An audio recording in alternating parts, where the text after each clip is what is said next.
most amazing thing, I think, about the Taj Mahal when you come here is that it's not a building that was meant to just be a mausoleum. It's not just a tomb. This building is the embodiment of love. The emperor was so distraught after losing his empress, and she, on her deathbed, asked him to promise her 3 things. 1, that her 14 children that she bore to him would be looked after. 2, that he would never marry again.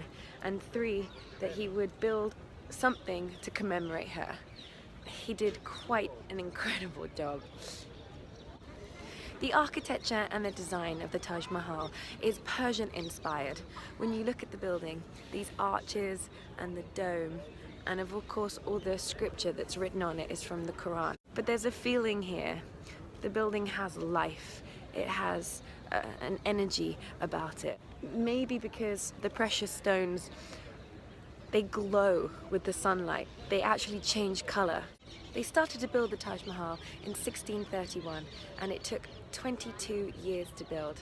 This is Indian marble, and everything is done by hand, because if you try to use a machine on it, the vibration would make it crack.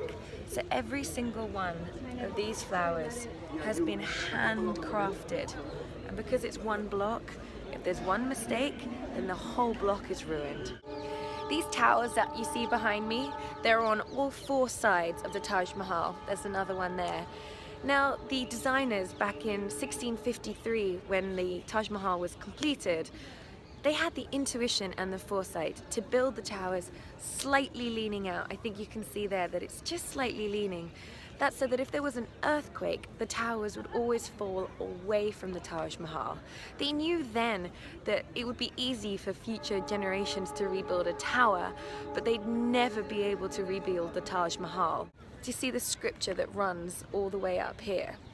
They knew that if they kept it the same size, that eventually it would look, just because of an optical illusion, it would look smaller as it went up, because the Taj Mahal is so tall.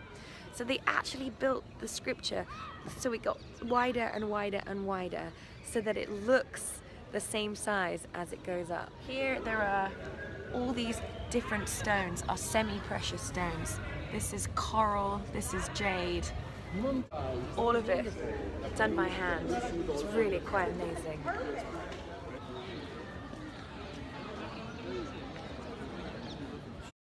I'm here in Agra, and I've come to visit the Baby Taj. Although it was actually built before the Taj Mahal, it looks a little bit like a small version of it, so it's nicknamed the Baby Taj.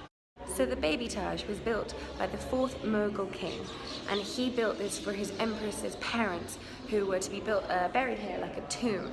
So the main room here is where the parents are buried, and then on the 4 corresponding corners there's a room for each of the family members. You can tell that this was a tomb for a man because of this raised area, whereas a woman would have had a flat one. The ceiling is all plaster, so it's actually all in relief.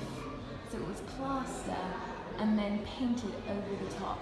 The entire ceiling of this building is just full of decoration. All of these pieces are Indian marble, and it's inlay work. Now the way that they do that is Indian marble is incredibly precious and fragile, and so nothing can be done by a machine. Instead, all of these pieces are hand carved. They carve the piece out. Let's say take this one, they carve the piece out.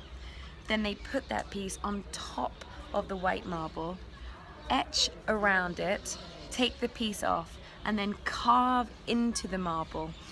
And then make sure that this fits back in with glue so that it's slightly in there, recessed into there, and then they just sand over the top of it to make it flat. I just think that's one piece.